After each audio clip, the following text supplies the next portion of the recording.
Hello everyone, welcome back to my YouTube channel. As all know this is Arpit Raj और आज के video में मैं लेकर के प्रस्तुत हूँ मैट्रिक्स यानी आव्यूह का 13th लेक्चर लेकर के, जिसमें हम डिस्कस करने वाले हैं symmetric and skew symmetric matrices के बारे में, यानी सममित तथा विषम सममित आव्यूहों के बारे में। तो अगर अब तक आपने हमारे चैनल को सब्सक्राइब नहीं किया तो हमारे चैनल को सब्सक्राइब कर लें, क्योंकि इसी तरीके के मोस्ट यूजफुल वीडियोस मैं रेगुलरली आप लोगों के लिए अपलोड करता रहता हूँ। तो आइए बढ़ते हैं वीडियो की तरफ। तो आज के वीडियो में हम दो स्पेशल टाइप की मैट्रिसेस के बारे में डिस्कशन करने वाले हैं। मैट्रिसेस की ये दो जो टाइप्स हैं, इन दोनों टाइप्स में हम किसी मैट्रिक्स को उसके ट्रांसपोज के आधार पर विभाजित करते हैं। तो देखते हैं सबसे पहले सिमेट्रिक मैट्रिसेस यानी कि सममित आव्यूह की परिभाषा। तो सिमेट्रिक मैट्रिसेस का डेफिनेशन कहता है, a square matrix A is equals to Aij is said to be symmetric if A dash is equals to A।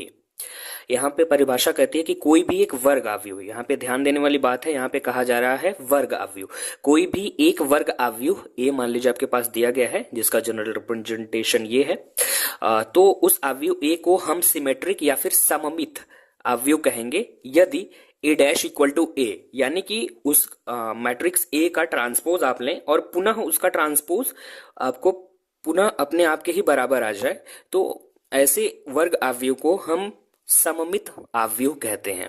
That is if the transpose of A is equal to A, यानी कि A का परिवर्त आव्यूह भी A के ही बराबर अगर हो जाता है तो ऐसे मैट्रिक्स A को हम सममित आव्यूह या फिर सिमेट्रिक मैट्रिक्स कहते हैं। कहने का मतलब यह है कि अगर आपके पास एक कोई वर्ग आव्यूह दिया गया है, आप उसका ट्रांसपोज करते हैं, मींस स्तंभों और पंक्तियों को इंटरचेंज करते हैं, यानी पंक्तियों को स्तंभों में परिवर्तित कर देते हैं और स्तंभों को पंक्तियों में परिवर्तित करके एक नया आव्यूह बना लेते हैं, जिसे हम ट्रांसपोज कहते हैं ऑफ ए, जो कि A डैश या A के पावर T से प्रदर्शित किया जाता है। और अगर वो A डैश या फिर A के पावर T आपका पुनः जो मैट्रिक्स मूल मैट्रिक्स आपको दिया गया था उसी के बराबर आ जाए, मतलब वही सेम मैट्रिक्स फिर मिल जाए, ट्रांसपोजिशन के बाद भी आपको पुनः वही मैट्रिक्स मिल जाती है, तो ऐसे मैट्रिसेस को हम कहते हैं सममित मैट्रिक्स या फिर symmetric matrix. Hence in case A is equals to Aij is symmetric, we have Aji equals to Aij for all I and J।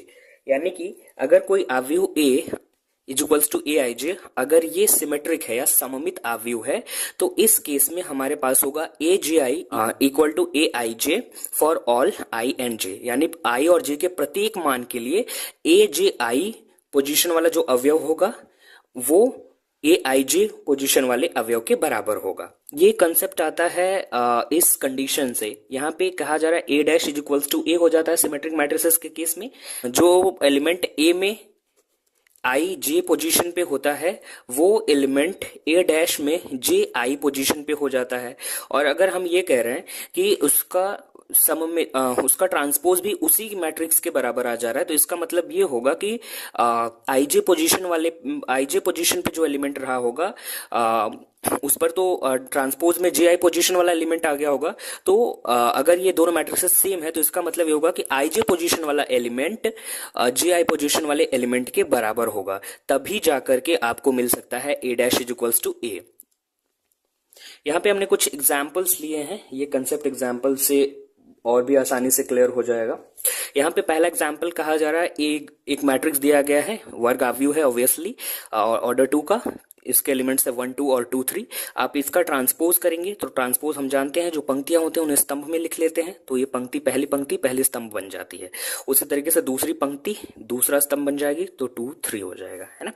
अब यहां से अगर आप ध्यान से देखें तो ये जो आव्यूह A डैश आपको मिला है इसमें 1 1 पोजीशन पे 1 है, यहाँ पर इस मूल आव्यूह में भी 1 1 पोजीशन पे 1 है, यहाँ पे 1 2 पोजीशन पे 2 है, यहाँ पर भी 1 2 पोजीशन पे 2 है, यहाँ पे 2 1 पोजीशन पे 2 है, यहाँ पे 2 1 पोजीशन पे 2 है, यहाँ पे 2 2 पोजीशन पे 3 है और यहाँ पर भी 2 2 पोजीशन पे 3 है। मींस दोनों आव्यूहों A डैश और A के संगत अवयव एक दूसरे के बराबर हैं और साथ ही साथ इनका क्रम, ऑर्डर या साइज भी सेम है, दोनों के दोनों 2 ऑर्डर के वर्ग आव्यूह हैं। तो इस तरीके से ये दोनों मैट्रिसेस एक दूसरे के इक्वल हो जाएंगे, यानी कि यहाँ पे आ गया A dash is equals to A। इस तरीके से आपका जो ये मैट्रिक्स A है ये आपका सिमेट्रिक मैट्रिक्स है। इन द सेम वे यहाँ पे एक मैट्रिक्स दिया गया है, ऑर्डर 3 का एक स्क्वायर मैट्रिक्स है। इसका हम ट्रांसपोज अगर निकालने की कोशिश करेंगे तो चूंकि स्क्वायर मैट्रिक्स है तो इसका ट्रांसपोज का ऑर्डर भी सेम ही होता है। तो यहां से ये पहली पंक्ति बन जाएगी, पहला स्तंभ, तो ए एच जी आ जाएगा। ये दूसरी पंक्ति एच बी एफ है तो ये दूसरा स्तंभ बन जाएगी, तो एच बी एफ हो जाएगा। और यहाँ पे जी एफ सी तीसरी पंक्ति, अब ये तीसरा स्तंभ बन जाएगी, तो जी एफ और सी। इस तरीके से हमने बी का ट्रांसपोज यानी परिवर्त अवयव निकाल लिया है। अब अगर हम ध्यान से देखें तो अवयव बी डैश के हर एक संगत अवयव बी के हर एक संगत अवयव के बराबर है, यानी कि सेम सेम पोजीशन पे सेम एलिमेंट्स हैं, दोनों सेम पोजीशन वाले एलिमेंट्स एक दूसरे के बराबर हैं। यहाँ पे आप देखिए बी 2 पोजीशन पे बी है, यहाँ पर बी 2 पोजीशन पे बी है। यहाँ पे अगर आप देखें 3 पोजीशन पे सी है और यहाँ पे भी 3 पोजीशन पे सी है। यहाँ पे 2 पोजीशन पे एच है तो यहाँ पर भी 2 पोजीशन पे एच है। इस तरीके से परिवर्त अवयव बी डैश का हर एक अवयव बी के संगत अवयव यानी सेम पोजीशन वाले एलिमेंट के बराबर है। तो यहां से आप डायरेक्टली लिख पाएंगे B dash is equals to B. यहाँ पे बी का ट्रांसपोज बी के ही बराबर आ गया। इसका मतलब मैट्रिक्स बी भी जो है वो सिमेट्रिक या सममित अवयव है। तो सिमेट्रिक मैट्रिसेस का डेफिनेशन बहुत ही सिंपल है। अगर आपको कोई एक मैट्रिक्स दिया गया है, कोई भी वर्ग अवयव अगर आपको दिया गया है, उसका आप ट्रांसपोज निकाल लीजिए। अगर वो ट्रांसपोज पुनः उस दिए गए अवयव के बराबर आ जाता है तो फिर वो जो मूल अवयव था उसे हम कहते हैं सिमेट्रिक मैट्रिक्स या फिर सममित अवयव। तो ये तो हो गया सममित अवयव। So here is the skew symmetric matrix. The definition says that a square matrix A is equals to Aij is called skew symmetric if A dash is equals to minus A. यहाँ पे अगर आप definition में देखें तो यहाँ पे if लिखा है, IFF, इसका मतलब होता है इफ एंड ओनली इफ, है ना, यानी कि नेसेसरी एंड सफिशिएंट कंडीशन की तरह है।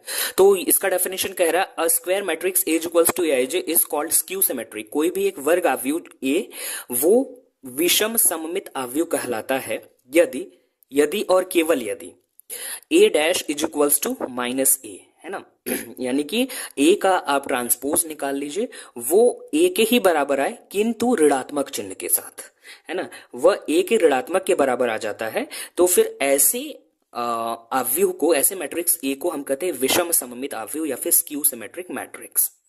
That is if the transpose of A is equal to the negative of A, यानी कि अगर ए का परिवर्त अवयव ए के ऋणात्मक के बराबर आ जाए।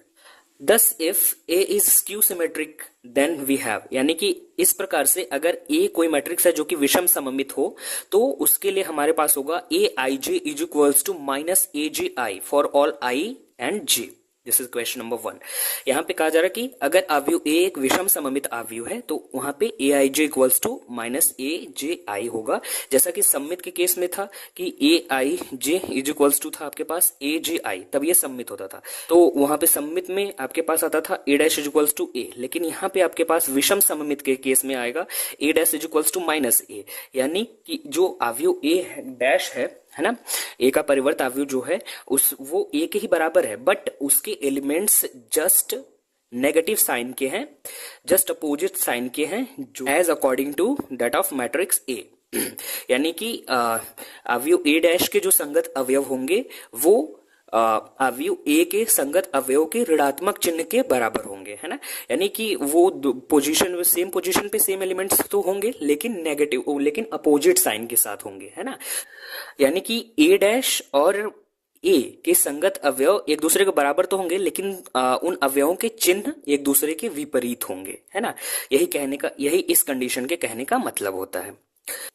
तो जैसा कि स्क्यू सिमेट्रिक मैट्रिसेस के केस में हमारे पास है Aij equals to minus Aj, तो अब हम क्या करेंगे, इस माइनस Aj को हम लेफ्ट हैंड साइड में लेके आएंगे राइट हैंड साइड से, तो हमारे पास आ जाएगा Aij plus Aj is equals to 0 for all i comma j, यानी i और j के प्रत्येक मान के लिए यह समीकरण सत्य है विषम सममित अवयव के केस में।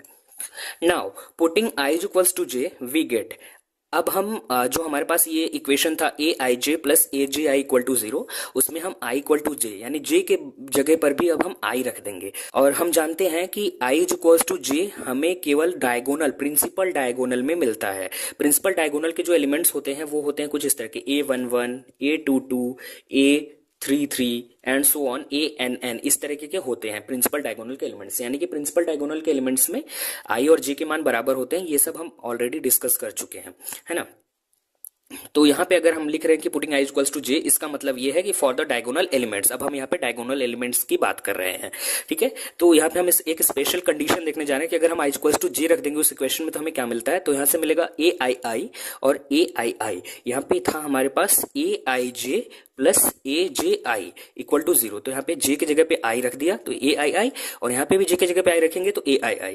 तो यहाँ पे AII plus AII equal to 0 for all I, है ना, I के प्रत्येक मान के लिए। तो यहाँ से अब ये दोनों चीजें जुड़ जाएंगी क्योंकि सेम है दोनों चीजें।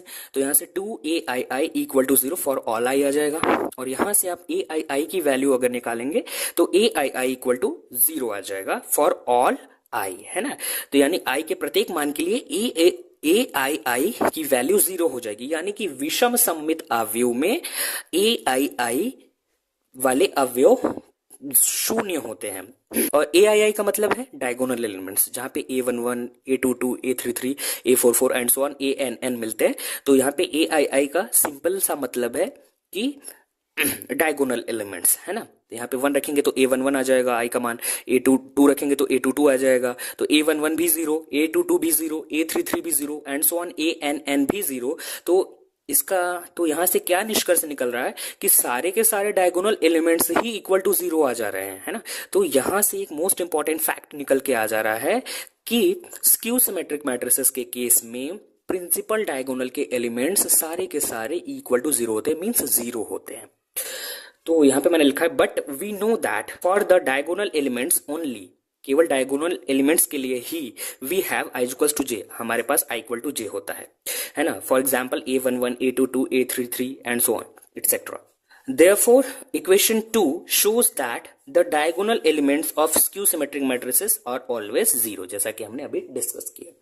स्क्यू सिमेट्रिक मैट्रिसेस के कंसेप्ट को और भी आसानी से समझने के लिए हमने यहाँ पे 2 एग्जांपल्स लिए हैं। पहले एग्जांपल में हमें 2 ऑर्डर का एक स्क्वायर मैट्रिक्स दिया गया है और हमें चेक करना है कि ये स्क्यू सिमेट्रिक मैट्रिक्स है कि नहीं। तो यहाँ पे A दिया है तो पहले हमें ट्रांसपोज निकालना पड़ेगा, तो फिर हम यहाँ पे ट्रांसपोज निकालेंगे तो ये 0 2 पहली पंक्ति थी तो ये पहला स्तंभ बन जाएगी 0 2 A डैश में, और ये -2 0 जो दूसरी पंक्ति थी ये दूसरा स्तंभ बन जाएगी -2 0, ठीक है। अब हम क्या करेंगे, सिंपली इस मैट्रिक्स में से माइनस कॉमन कर लेंगे। तो यहाँ से जब हम माइनस ने हमने कॉमन किया तो यहाँ पे हमारे पास बचेगा 0 में से माइनस कॉमन करो तो 0 ही आएगा, कोई फर्क नहीं पड़ता 0 को। यहाँ पे -2 है तो यहाँ पे माइनस हमने कॉमन किया तो यहाँ पे +2 बच जाएगा। यहाँ पे +2 था माइनस कॉमन किया है तो यहाँ पे -2 बच जाएगा, है ना। यहाँ पे 0 था तो 0 से कोई फर्क नहीं पड़ने वाला। तो अब हमारे पास A dash is equals to आ चुका है minus of square matrix of order 2 whose elements are 0 2 -2 and 0। अब आप जरा इस मैट्रिक्स को देखें ध्यान से, और ये जो आपको ओरिजिनल मैट्रिक्स दिया गया था A, इसे देखें। तो ये जो मैट्रिक्स है, इस ऋणात्मक चिन्ह को अभी छोड़े रहिए, ये जो मैट्रिक्स आपको मिला है ये इस matrix A, original matrix A के बराबर है ना। तो यहाँ पे आप देख पा रहे हैं कि करस्पॉन्डिंग एलिमेंट्स सेम है और ऑर्डर तो सेम है ही है। तो यहाँ से आपको मिल गया है A dash is equals to ये ऋणात्मक चिन्ह और ये मैट्रिक्स इसके बराबर है, A के बराबर है। तो यहाँ से आ जाएगा A dash is equals to -A। तो चूंकि अवयव A का परिवर्त जो है वो अवयव A के ऋणात्मक के बराबर है, तो इसका मतलब ये है कि अवयव A जो है वो स्क्यू सिमेट्रिक है, स्क्यू सिमेट्रिक मैट्रिक्स है। इन द सेम वे यहाँ पे हमारे पास एक मैट्रिक्स B दिया गया है जो कि 3 ऑर्डर का एक स्क्वायर मैट्रिक्स है। हमें चेक करना है कि ये स्क्यू है कि सिमेट्रिक है। तो यहाँ पे हम B डैश पहले निकालेंगे, तो यहाँ पे पहली पंक्ति पहला स्तंभ बन गई 0HG, और दूसरी पंक्ति दूसरा स्तंभ बनेगी -H 0F, तीसरी पंक्ति तीसरा स्तंभ -G -F 0। यहाँ से अब हम पहले इसमें से माइनस कॉमन करते हैं, तो B dash is equals to आएगा, माइनस कॉमन किया मैंने, यहाँ पे 0 कोई फर्क नहीं पड़ेगा, -H प्लस H बन जाएगा, -G प्लस G बन जाएगा, यहाँ पे H है तो -H बन जाएगा, 0 0 ही रहेगा, -F प्लस F बन जाएगा, G जो है वो -G बन जाएगा, F जो है वो -F बन जाएगा और 0 एज इट इज रहेगा। तो यहां से अगर आप केवल इस मैट्रिक्स को देखें ऋणात्मक चिन्ह को छोड़ करके, और ये जो ओरिजिनल मैट्रिक्स आपको दिया गया था इन दोनों को देखें, तो ये दोनों मैट्रिसेस सेम है क्योंकि करस्पॉन्डिंग एलिमेंट्स बराबर है और ऑर्डर भी सेम है। तो यहां से आपको मिल चुका है B dash is equals to -B, है ना। तो अवयव B का परिवर्त जो है वो अवयव B के ऋणात्मक के बराबर है। तो यहां से अवयव B जो है वो भी विषम सममित या फिर स्क्यू सिमेट्रिक मैट्रिक्स है। तो इस प्रकार के ढेर सारे प्रॉब्लम्स आपको दिए जा सकते हैं जिसमें सिमेट्रिसिटी या फिर स्क्यू सिमेट्रिसिटी चेक करने को आपको दी जाएगी। तो आपको सिंपल सा उसका ट्रांसपोज निकालना है दिए गए मैट्रिक्स का, फिर चेक करना है कि वो A dash is equals to A है या फिर A dash is equals to minus A है। A dash is equals to A है तो सिमेट्रिक होगा और A dash is equals to minus A आता है तो वो स्क्यू सिमेट्रिक होगा। अब हम कुछ इंपॉर्टेंट नोट्स डिस्कस करने जा रहे हैं। इंपॉर्टेंट नोट्स क्या, ये मोस्ट इंपॉर्टेंट थ्योरम्स हैं related to symmetric and skew symmetric matrices. कुछ बहुत ही महत्वपूर्ण थ्योरम जो हैं उन्हें हम यहाँ पे one by one with proof discuss करेंगे। तो इस कड़ी में पहला जो थ्योरम है वो कहता है if A is a symmetric और स्क्यू सिमेट्रिक मैट्रिक्स, यानी कि अवयव ए जो है वो सिमेट्रिक हो या फिर स्क्यू सिमेट्रिक हो, वो दोनों केसेस में ये थ्योरम सत्यापित होगा। तो if A is a symmetric और स्क्यू सिमेट्रिक मैट्रिक्स देन के ए इज ऑल्सो सिमेट्रिक और स्क्यू सिमेट्रिक, जहां पे के है वो एक स्केलर है। तो कहा जा रहा है कि यदि ए आपका सिमेट्रिक है तो के ए भी सिमेट्रिक होता है, और यदि ए आपका स्क्यू सिमेट्रिक है तो के ए भी स्क्यू सिमेट्रिक मैट्रिक्स होता है। यही हमें प्रूफ करना है। तो आइए से प्रूफ करते हैं। तो जैसा कि यहाँ पे दे रखा है कि ए इज सिमेट्रिक, तो अगर ए सिमेट्रिक है तो इसका मतलब ए डैश इज इक्वल्स टू ए होगा, है ना। अगर ए dash is equals to A है, अब हम क्या करेंगे कि हम चेक करेंगे कि के ए ये हमारा सिमेट्रिक है कि स्क्यू सिमेट्रिक है। तो ये के ए एक मैट्रिक्स है, ऑब्वियसली हमने ऑलरेडी हम डिस्कस कर चुके हैं इसके बारे में। तो के ए का हम परिवर्तन निकालेंगे, अगर ये बराबर आ जाएगा के ए के, तो फिर हम कह पाएंगे कि के ए भी सिमेट्रिक है। तो यहाँ पे के ए डैश ये इक्वल हो जाता है, हम जानते हैं के ऑफ ए डैश के।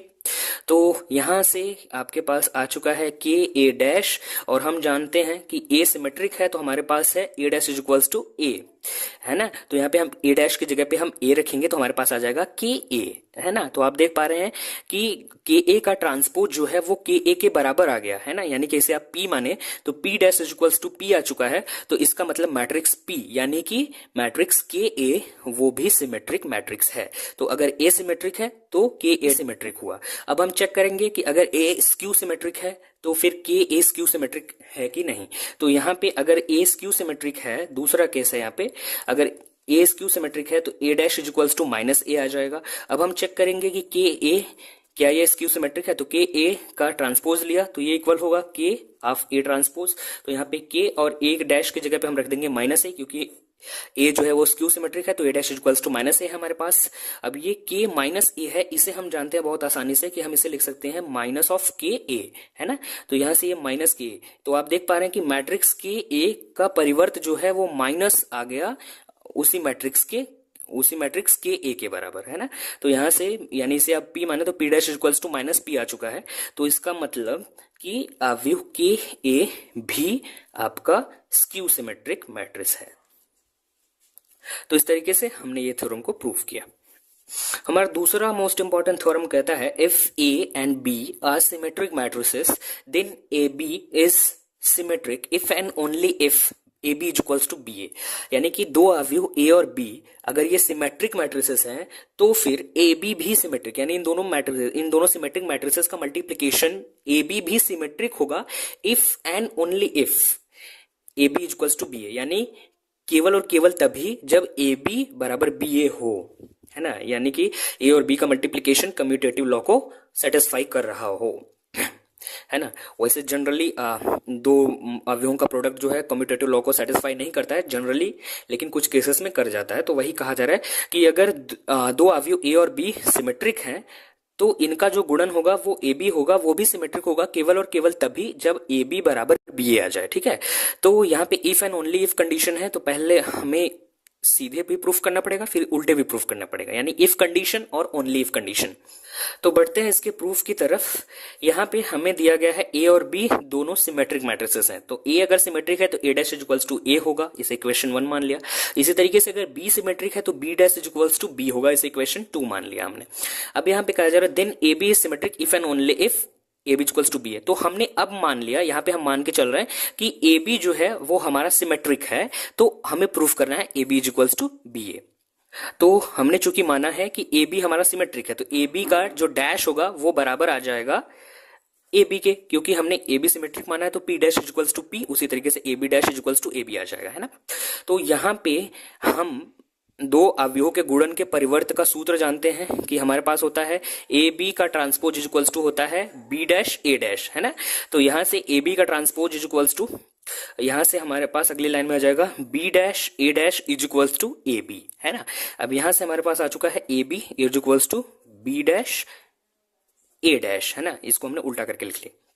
अब यहाँ पे ये ए बी बराबर बी डैश का मतलब है बी, क्योंकि अवयव बी जो है वो सिमेट्रिक है तो B dash equals to B आ जाएगा।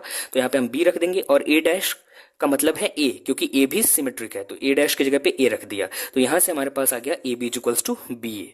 तो पहली कंडीशन सेटिस्फाई हुई कि अगर ए बी सिमेट्रिक है तो ए बी बराबर बी ए होगा। अब हम क्या करेंगे कि हम मान लेंगे कि ए बी बराबर बी ए है, और हमें तब दिखाना रहेगा कि A B matrix A B symmetric है। तो अब हमने लेट कर लिया, सपोज कर लिया कि A B is equals to B A है। तो हमें अभी दिखाना है कि ए बी जो है वो सिमेट्रिक मैट्रिक्स है। तो यहाँ पे A B equals to B A हमने माना है, तो ए बी को हमें सिमेट्रिक दिखाने के लिए हमें ए बी का ट्रांसपोज करना पड़ेगा। तो ए बी ट्रांसपोज, और ये इक्वल होता है बी डैश ए डैश के, है ना। तो यहाँ से हमारे पास आ जाएगा A B dash is equals to B dash का मतलब बी हो जाएगा, क्योंकि बी और ए तो सिमेट्रिक है। तो बी डैश का मतलब बी और ए डैश का मतलब ए हो जाएगा। तो A B dash is equals to B A आ गया है ना। और हमने यहाँ पे बी ए बराबर ए बी मान रखा है, तो हम यहाँ इस बी ए की जगह पे ए बी रख देंगे। तो यहां से हमारे पास आ जाएगा A B dash is equals to B A की जगह पे ए बी। तो यहां से आप देख पा रहे हैं कि ए बी का जो ट्रांसपोज है वो ए बी के ही बराबर आ गया। तो इसका मतलब ये हो गया कि ए बी जो है वो सिमेट्रिक है। तो इस तरीके से हमारा ये थ्योरम भी प्रूफ हुआ। यहाँ पे तीसरा थ्योरम कहता है for any matrix A the matrices A dash and A dash A R both symmetric. यानी कि ए आपका कोई भी अगर एक अवयव दिया गया है तो जो अवयव है, यहाँ पे दो अवयव दिए गए हैं ए डैश और ए डैश ए, ये दोनों सिमेट्रिक मैट्रिक्स होती हैं। तो ए डैश को सिमेट्रिक दिखाने के लिए हमें दिखाना पड़ेगा transpose of A dash is equals to A dash. अगर आ जाता है तो हम कह पाएंगे कि ए डैश जो है वो सिमेट्रिक है। तो ए डैश यहाँ पे दो अवयवों का गुणनफल का परिवर्त है, तो इसका रूल होता है A B dash is equals to होता है बी डैश ए डैश। तो यहाँ से ए डैश का डैश है, इसका मतलब आ जाएगा कि ये यहाँ पे बी की जगह पे ए डैश है ना, तो ए डैश का डैश और फिर उसके बाद ए डैश। तो ए डैश का डैश हम जानते हैं कि किसी परिवर्त अवयव का परिवर्त जो होता है वो मूल अवयव होता है। तो यहाँ से हमारे पास ए डैश का डैश इज इक्वल्स टू ए आ जाएगा, और यहाँ पे हमारे पास ए डैश है ही, तो यहाँ से हमारे पास आ गया ए डैश। तो आप देख पा रहे हैं कि ए डैश का ट्रांसपोज ए डैश के ही बराबर आ गया। तो इसका मतलब ये हो गया कि ए डैश ये सिमेट्रिक है। तो इस तरीके से पहली कंडीशन प्रूफ हुई। अब हम प्रूफ करेंगे कि ए डैश ए मैट्रिक्स भी सिमेट्रिक है। तो इसके लिए हमारे पास होना चाहिए ए डैश ए का ट्रांसपोज, और ये अगर ए डैश ए के बराबर आ जाएगा तो हम कह पाएंगे कि ए डैश ए भी सिमेट्रिक है। तो ए डैश ए, यहाँ पे गुणन का नियम अप्लाई करेंगे तो हमारे पास आ जाएगा ये बी है हमारा इस फॉर्मूले के अकॉर्डिंग। तो यहाँ पे आ जाएगा ए का डैश और फिर उसके बाद ए डैश का डैश। तो यहाँ से ए का डैश ए डैश ही हो जाएगा, और ए डैश का डैश हमारे पास फिर ए आ जाएगा। तो यहाँ से हमारे पास आ चुका है A dash A whole dash is equals to A dash A, यानी ए डैश ए का परिवर्त पुनः ए डैश ए के ही बराबर आ गया। तो इसका मतलब यहां से आपका ए डैश ए ये सिमेट्रिक मैट्रिक्स है। तो इस तरीके से हमारा ये थ्योरम भी प्रूफ हुआ कि कोई भी एक मैट्रिक्स ए हो तो उसके लिए मैट्रिसेस ए डैश और ए डैश ए ये दोनों सिमेट्रिक होती हैं। चौथा थ्योरम कहता है the matrix B dash A B is symmetric और skew symmetric according as A is symmetric और स्क्यू सिमेट्रिक। यानी कि एक यहाँ पे एक मैट्रिक्स दिया गया है बी डैश ए बी, ये एक मैट्रिक्स है, ये यहाँ पे तीन मैट्रिक्सेस का प्रोडक्ट है, बी का परिवर्त है यहाँ पे, और एक दूसरा मैट्रिक्स ए है। तो कहा जा रहा है कि ऑब्वियसली इन तीनों मैट्रिक्सेस का मल्टीप्लिकेशन से भी एक मैट्रिक्स से मिलेगा। तो कहा जा रहा है कि the matrix B dash A B is symmetric और स्क्यू सिमेट्रिक। ये matrix B A dash B ये सममित होगा या फिर विषम सममित होगा according as A is symmetric और स्क्यू सिमेट्रिक्स, ए के सिमेट्रिक या स्क्यू सिमेट्रिक होने के अनुसार। यानी अगर ए आपका सिमेट्रिक है तो बी डैश ए बी भी आपका सिमेट्रिक होगा, और अगर ए आपका स्क्यू सिमेट्रिक है तो बी डैश ए बी भी स्क्यू सिमेट्रिक होगा। यही हमें प्रूफ करना है। तो बढ़ते इसके प्रूफ की तरफ। पहले हम मान लेते हैं कि ए जो है वो सिमेट्रिक है। Let A B symmetric. तो हमने पहले मान लिया कि ए हमारा सिमेट्रिक है। अब अगर ए सिमेट्रिक है तो इसका मतलब हमारे पास होगा ए dash is equals to A, है ना। तो अब हम चेक करते हैं कि बी डैश ए बी ये सिमेट्रिक है कि स्क्यू सिमेट्रिक है। तो इसके लिए हमारे पास होगा बी डैश ए बी और इसका हम ट्रांसपोज करेंगे। तो B dash A B transpose is equals to, अब यहाँ पे 3 अवयवों के गुणनफल का परिवर्त, ये सेम उसी तरीके से फॉर्मूला यहाँ पे आता है जिस तरीके से 2 अवयवों के गुणनफल का परिवर्त का फॉर्मूला होता है। चूंकि हमारे पास 2 अवयवों के लिए होता था A B dash is equals to आता था हमारे पास बी डैश ए डैश, उसी तरीके से अगर हमारे पास ए बी सी हो डैश तो इसका फॉर्मूला बन जाता है C dash B dash A dash. इस फॉर्मूले के अनुसार यहाँ पे हमें मिलेगा बी डैश ए बी है तो हमें बस क्रम उलट देना और सब जगह ट्रांसपोर्ट कर देना है। तो बी पहले आ जाएगा, लास्ट वाला पहले, तो बी डैश हो जाएगा, फिर ए का ट्रांसपोज ए डैश हो जाएगा, फिर बी डैश का डैश बी डैश का डैश। तो यहाँ से बी डैश और यहाँ पे ए डैश और यहाँ पे बी डैश का डैश तो बी हो जाएगा क्योंकि A dash dash is equals to A होता है। और यहाँ पे चूंकि हमने माना है ए सिमेट्रिक है तो A dash is equals to A है, तो यहाँ पे हम ए डैश की जगह पे ए रख देंगे। तो यहाँ से बी डैश ए बी आ जाएगा। आप देख पा रहे हैं कि बी डैश ए बी का परिवर्त बी डैश ए बी के ही बराबर आ गया, यानी खुद का परिवर्त खुद के बराबर है। तो इसका मतलब यहाँ से आपका matrix B dash A B जो है वो सिमेट्रिक है। तो इस तरीके से ये कंडीशन तो प्रूफ हुई। अब हम प्रूफ करेंगे कि ए अगर स्क्यू सिमेट्रिक है तो बी डैश ए बी भी स्क्यू सिमेट्रिक होता है। So let A B skew symmetric, then we have A dash is equals to minus A. तो अगर ए स्क्यू सिमेट्रिक है तो हमारे पास A dash equals to minus होता है। अब हम चेक करेंगे कि बी डैश ए बी का क्या दशा है। तो बी डैश ए बी का हम परिवर्त लेंगे और यहाँ पे रिवर्सल लॉ ऑफ मल्टीप्लिकेशन लगाएंगे ट्रांसपोज के लिए। तो यहाँ पे हमारे पास आ जाएगा बी डैश ए डैश फिर उसके बाद बी डैश का डैश। तो यहाँ से बी डैश और A dash is equals to हम यहाँ पे रख देंगे माइनस ए और यहाँ बी डैश का डैश यानी बी आ जाएगा। अब ये माइनस बाहर आ जाएगा तो यहाँ पे माइनस यहाँ बी डैश ए बी आ जाएगा। आप देख पा रहे हैं कि बी डैश ए बी का परिवर्त जो है वो बी डैश ए बी के नेगेटिव के बराबर है। तो इसका मतलब यहाँ से ये निष्कर्ष निकला कि बी डैश ए बी ये जो है वो स्क्यू सिमेट्रिक मैट्रिक्स है, स्क्यू सिमेट्रिक मैट्रिक्स। तो इस तरीके से हमारा ये थ्योरम भी प्रूव्ड हुआ। अब जो हम थ्योरम नंबर 5 प्रूफ करने जा रहे हैं ये एग्जाम की दृष्टि से और नॉलेज की दृष्टि से और प्रॉब्लम्स के सॉल्यूशन की दृष्टि से बहुत ही ज़्यादा इम्पॉर्टेंट थ्योरम है। इसका स्टेटमेंट विद प्रूफ पूछ लिया जाता है और इस थ्योरम पे बेस्ड बहुत सारे न्यूमेरिकल्स भी पूछ लिए जाते हैं। तो this is the most important theorem related to the symmetricity or skew symmetricity of matrices. So look at the proof of this theorem very carefully and very attentively.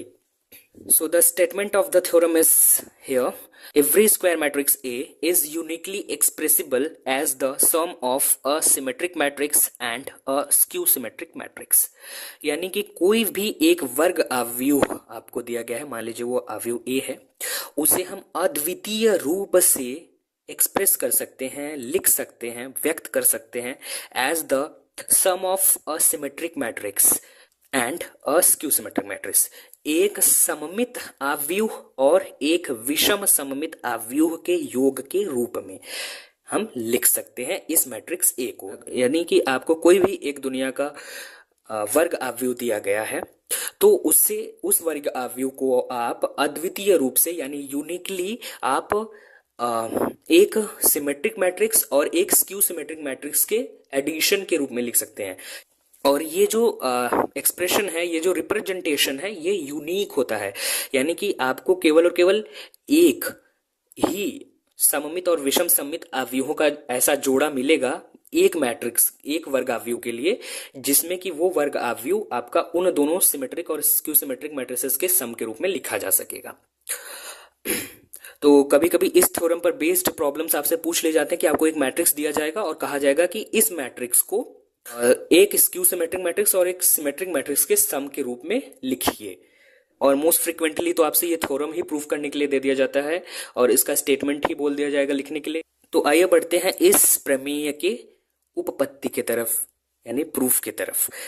तो यहाँ पे कहा जा रहा है एवरी स्क्वायर मैट्रिक्स ए, यानी कि theorem के स्टेटमेंट में ही दे दिया गया है कि ए जो है वो स्क्वायर मैट्रिक्स है। So since A is a square matrix, है ना, तो यहाँ पे हमने लिख लिया फिर भी let A B any square matrix. Square matrix, अगर आपके पास ए कोई भी एक स्क्वायर मैट्रिक्स है तो इसका जब आप परिवर्त निकालेंगे, हम थोड़ा सा डिस्कशन करते हैं, थोड़ा सा खुराफाती करते हैं। तो यहाँ पे अगर आपके पास एक आव्यूह, एक वर्ग आव्यूह ए दिया गया है, तो इसका जो ट्रांसपोज होगा, इसका जो परिवर्त आव्यूह होगा ए डैश जो होगा, वो भी सेम ऑर्डर का ही स्क्वायर मैट्रिक्स होगा। ये हम ऑलरेडी डिस्कस कर चुके हैं और हम जानते हैं। तो ए अगर कोई वर्ग आव्यूह है तो ए डैश भी सेम ऑर्डर का वर्ग आव्यूह होता है। तो अगर सेम ऑर्डर का ये ए और ए डैश दोनों सेम ऑर्डर के वर्ग आव्यूह होते हैं, तो अगर हम इन दोनों को जोड़ दें तो हम ए और ए डैश को जोड़ सकते हैं क्योंकि इनके ऑर्डर समान है। तो यहां से हम लिख सकते हैं A plus A dash. In the same वे,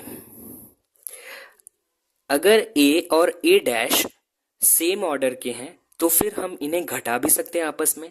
तो फिर हमने इसको घटा भी लिया, ए माइनस ए डैश भी कर लिया। ठीक है, हम थोड़ा सा खुराफाती करने वाले हैं। तो ए प्लस ए डैश एक मैट्रिक्स होगा ऑब्वियसली, क्योंकि ये दो मैट्रिसेस का एडिशन है। तो the addition of two matrices is again a matrix of the same order. और उसी तरीके से ए माइनस ए डैश भी सेम ऑर्डर का एक मैट्रिक्स होगा। तो अगर हम इन दोनों मैट्रिसेस को, ये मैट्रिक्स और ये मैट्रिक्स, इन दोनों मैट्रिसेस को अगर हम जोड़ें तो फिर आप ध्यान से देख सकते हैं कि यहाँ पे ए प्लस ए डैश है, प्लस कर रहे हैं ए माइनस ए डैश। तो यहाँ से ए डैश से ए डैश एक दूसरे को कैंसिल कर देंगे क्योंकि यहाँ पे प्लस ए डैश है और यहाँ पे माइनस ए डैश है। और यहाँ पे हमारे पास फाइनली जब हम इसे सॉल्व करेंगे तो हमारे पास आएगा 2a, है ना, a plus A equal to 2a आ जाएगा। अगर हम इसमें 2 से डिवीजन लगा दें, पूरे एक्सप्रेशन में 2 से भाग दे देंगे, तो अब हमारे पास बचा होगा ए, सिर्फ मैट्रिक्स ए, क्योंकि ये पूरा सॉल्व करने पे हमारे पास 2a आ रहा था। अब यहाँ पे 2 से डिवाइड भी लगा दिया तो 2 से 2 कैंसिल हो जाएगा। अब हमारे पास बचेगा सिंपली सा केवल और केवल a, है ना। तो a इज इक्वल्स टू हमारे पास आ गया 1/2 a plus A dash plus A minus A dash. अब हम क्या करेंगे, इस 1/2 का अंदर मल्टीप्लीकेशन कर देते हैं। तो इसको हम ऐसे भी लिख सकते हैं, a is equals to 1/2 a plus A dash plus 1/2 a minus A dash. ये हो गया हमारा इक्वेशन नंबर 1। तो इस तरह से हम यहाँ पे देख पा रहे हैं समीकरण ए के अनुसार कि हमने आव्यूह ए को दो अलग अलग आव्यूहों के योग के रूप में लिख दिया है। यहाँ पे दो अलग अलग आव्यूह है हमारे, 1/2 a प्लस ए डैश एक आव्यूह है और 1/2 a माइनस ए डैश ये दूसरा आव्यूह है। ठीक है, तो अब तक हमने क्या किया कि हमने आव्यूह ए को दो अलग अलग आव्यूहों के योग के रूप में लिख दिया। और अगर आव्यूह ए वर्ग आव्यूह है तो a प्लस ए डैश ये भी एक वर्ग आव्यूह ही होगा और a माइनस ए डैश ये भी एक वर्ग आव्यूह ही होगा, क्योंकि सेम ऑर्डर के होंगे तभी हम उन्हें जोड़ या घटा सकते हैं, है ना। दो अलग अलग वर्ग आव्यूहों के योग के रूप में लिखा जा चुका है। और हमारा थ्योरम कहता है कि आव्यूह ए जो है उसे हम यूनिकली एक्सप्रेस कर सकते हैं, लिख सकते हैं सम यानी योग के रूप में, किसके किसके, सिमेट्रिक मैट्रिक्स और स्क्यू सिमेट्रिक मैट्रिक्स। तो इसका मतलब ये है कि ये जो आव्यूह ए को आपने ये दो अलग अलग वर्ग आव्यूहों के योग के रूप में लिखा है, इन्हीं दोनों में से कोई एक आव्यूह यानी 1/2 a प्लस ए डैश और 1/2 a माइनस ए डैश, इन्हीं दोनों में आव्यूहों में से कोई एक आव्यूह जो होगा वो सिमेट्रिक होगा और कोई एक स्क्यू सिमेट्रिक होगा, है ना। अभी हमें देखना है कि कौन सा वाला सिमेट्रिक होगा और स्क्यू सिमेट्रिक होगा। हालांकि मैं बता देता हूं कि a plus A dash by 2 वाला जो है वो सिमेट्रिक होगा और a minus A dash by 2 वाला जो है वो स्क्यू सिमेट्रिक होगा। तो अब हम यहां से क्या करेंगे कि हम इसको p मान लेते हैं, इसको कोई दूसरा एक मैट्रिक्स p मान लेते हैं और इसको कोई दूसरा एक मैट्रिक्स q मान लेते हैं। तो यहां पे let p is equals to 1/2 a plus A dash, ये हो गया equation number 2, and q is equals to 1/2 a minus A dash, ये हो गया इक्वेशन नंबर 3। अब हम क्या करेंगे कि p डैश निकालते हैं, है ना। p डैश निकालेंगे तो यहाँ पे 1/2 a plus A dash whole का डैश हो जाएगा ना। तो अगर p dash equal to p आ जाता है तो हम कहेंगे ये सिमेट्रिक है, अगर माइनस p आता है तो हम कहेंगे ये स्क्यू सिमेट्रिक है। तो यहाँ पे ये चूंकि स्केलर है तो स्केलर को ऊपर ट्रांसपोज का कोई फर्क नहीं पड़ता, तो 1/2 फिर यहाँ पे a प्लस a डैश, ये एक मैट्रिक्स है तो इसका ट्रांसपोज रहेगा।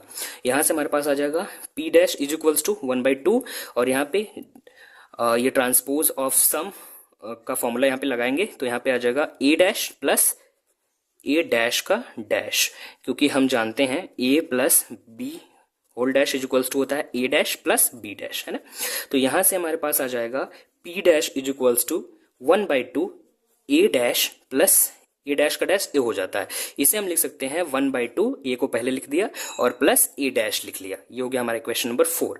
अब आप इस समीकरण 4 में जो दायां पक्ष है 1/2 a प्लस a डैश और समीकरण 2 में जो दायां पक्ष है 1/2 a प्लस a डैश, इन दोनों को अगर आप तुलना करेंगे तो आप पाएंगे कि ये जो रिजल्ट आया है इक्वेशन 4 में दायां पक्ष वो p के बराबर है ना। इक्वेशन 2 से वो p के बराबर है, तो यहां से आप देख पा रहे हैं कि p डैश आपका p के ही बराबर आ गया, तो इसका मतलब p आपका सिमेट्रिक मैट्रिक्स हो गया।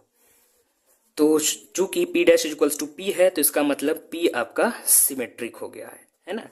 तो इस तरीके से हमने ये तो प्रूफ कर दिया कि ये जो मैट्रिक्स है 1/2 a प्लस a डैश ये तो सिमेट्रिक है।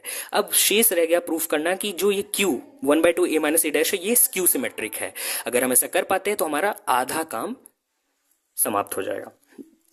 तो अब हम लेते हैं q डैश, ये हो जाएगा हमारा 1/2 a माइनस a डैश का होल डैश, ये आ जाएगा, स्केलर पे कोई फर्क नहीं पड़ेगा, और a माइनस a डैश का डैश हो जाएगा।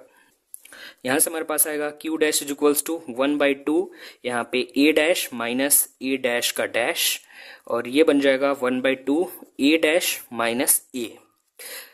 यहाँ पे हम माइनस कॉमन करेंगे तो हमारे पास आएगा q dash is equals to minus 1/2 a minus a dash. ये हो गया हमारा इक्वेशन नंबर 5। अगर हम इक्वेशन नंबर 5 के दाएं पक्ष को और इक्वेशन नंबर 3 के दाएं पक्ष को देखें तो यहाँ पे हमारा है 1/2 a माइनस a डैश जो कि इक्वल टू है q के, और यहाँ पे q डैश आया है माइनस 1/2, माइनस को अगर छोड़ दें तो 1/2 a माइनस a डैश, है ना।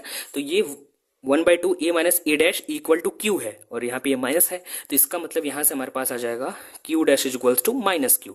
तो चूंकि q का ट्रांसपोज q के नेगेटिव के बराबर आया है तो इसका मतलब यहाँ से आ गया कि q जो है वो स्क्यू सिमेट्रिक है, वो विषम सममित आव्यूह है ना।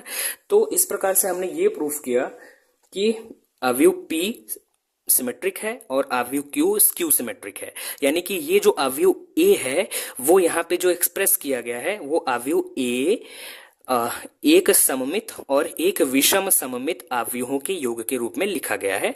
यही हमारे थ्योरम का हाफ पार्ट था कि every square matrix A is uniquely expressible as the sum of symmetric and skew symmetric matrix. ये तो हमने प्रूफ कर लिया कि ये जो सम है वो अवयव ए का जो ये रिप्रेजेंटेशन है वो सम इक्वल टू है, एक इसमें एक सममित है और एक विषम सममित है। लेकिन यहाँ पे ये दिया गया है कि ए इज यूनिकली एक्सप्रेसिबल, यानी कि ये जो रिप्रेजेंटेशन है या ये जो एक्सप्रेशन है ये यूनिकली है, अद्वितीय है, यानी केवल और केवल एक ही सममित और विषम सममित अवयवों का ऐसा जोड़ा मिलेगा जो कि जिनको जोड़ो तो ए के बराबर आएगा, है ना।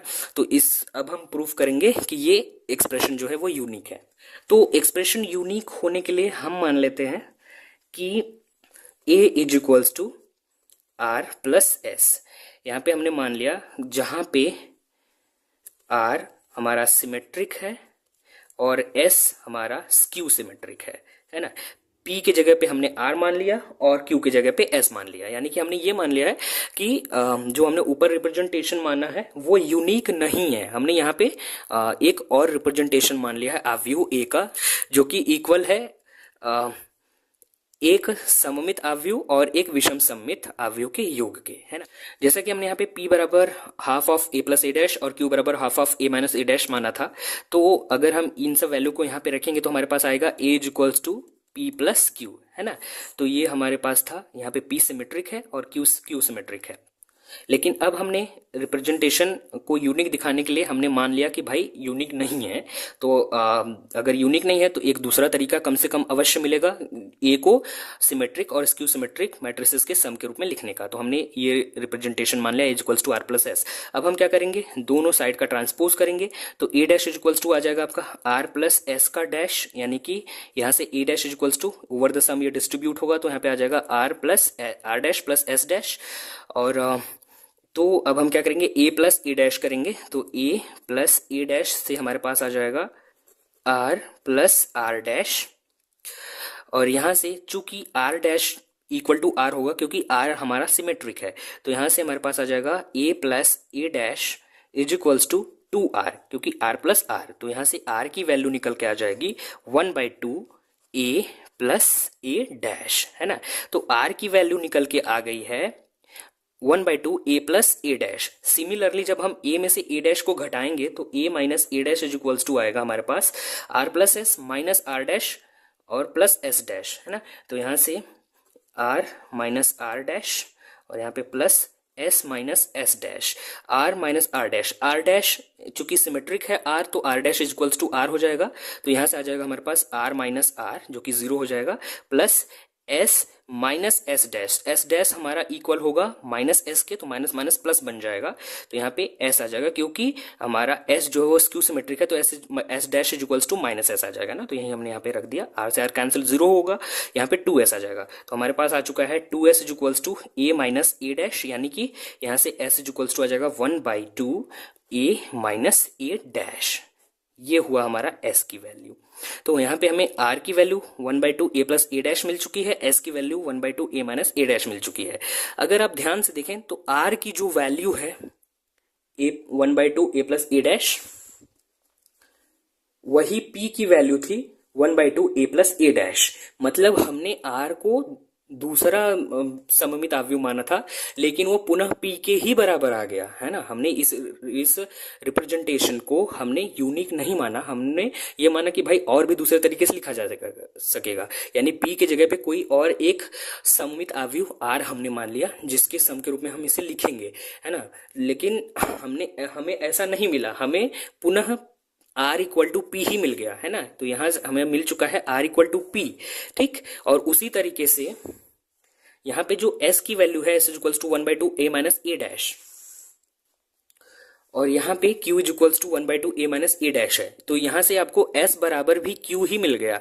तो हमने यहाँ पे r और s अलग अलग दूसरे सिमेट्रिक और स्क्यू सिमेट्रिसेस मानी थी जो कि इसके बराबर नहीं थी, ये दिखाने के लिए कि ये रिप्रेजेंटेशन यूनिक नहीं है, है ना। विरोधाभास से हमने कंट्राडिक्शन से प्रूव करने की कोशिश की है।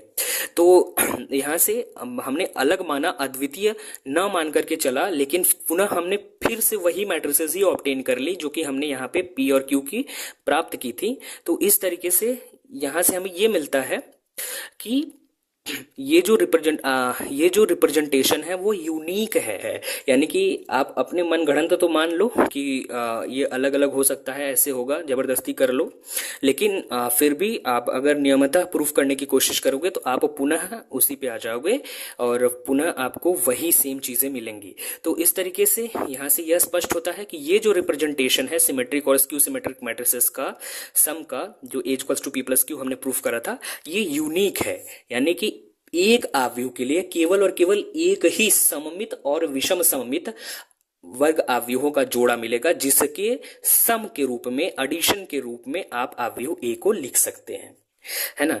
तो जहां पे p जो होता है वो सिमेट्रिक होता है और p बराबर 1/2 a प्लस ए डैश होता है, इसे आप याद रख लें। तो 1/2 a प्लस ए डैश जो होता है ये आपका सममित होता है, और q equals to 1/2 a minus A dash ये जो होता है ये विषम सममित होता है ना। माइनस वाला विषम सममित, प्लस वाला सममित होता है। तो जब भी आपको कभी भी प्रॉब्लम में ये प्रूफ करने के लिए दिया जाएगा कि इस एक मैट्रिक्स वर्ग अवयव आपको दिया जाएगा और कहा जाएगा कि इसको सममित और विषम सममित अवयवों के योग के रूप में लिखो, तो वहां पे आपको सिंपल से करना है, a दिया रहेगा मान लीजिए उसे, फिर वहां से a डैश निकालिए, a plus A dash by 2 कर दीजिए, तो वहां से वो मैट्रिक्स जो आएगी वो आपकी सममित मैट्रिक्स हो जाएगी, सिमेट्रिक मैट्रिक्स होगी। और a माइनस ए डैश निकाल करके उसमें 2 से भाग कर लीजिए, यानी 1/2 a minus A dash obtain कर लीजिए, वो आपकी विषम सममित अवयव हो जाएगी। और फिर आप उन दोनों को जोड़कर जब देखेंगे तो आपको पुनः आपको मैट्रिक्स ए ही मिलता हुआ दिखाई देगा। तो उस तरीके से आप मैट्रिक्स ए इक्वल्स टू वो जो मैट्रिसेस आपको मिले रहेंगी उन मैट्रिसेस का प्लस करके सम में दिखा दीजिएगा। यही हो जाएगा आपका वर्ग आव्यूह ए का unique representation as a sum of a skew symmetric matrix and a symmetric matrix. तो इस तरीके से हमारा यह थ्योरम भी प्रूफ हुआ। तो आज की वीडियो में सिर्फ इतना ही। आज हमने सिमेट्रिक और स्क्यू सिमेट्रिक मैट्रिसेस के बारे में और उनसे रिलेटेड कुछ मोस्ट इंपॉर्टेंट थ्योरम्स के बारे में डिटेल में डिस्कशन किया। आई होप ये वीडियो आपको पसंद आया होगा। फिर भी कोई डाउट या क्वेरी रह जाते हो तो आप हमें कमेंट के माध्यम से पूछ सकते हैं। So just don't forget to subscribe the channel. मेरे चैनल को सब्सक्राइब करना बिल्कुल भी ना भूलें। So see you very soon with a new video. Thank you very much for watching this video.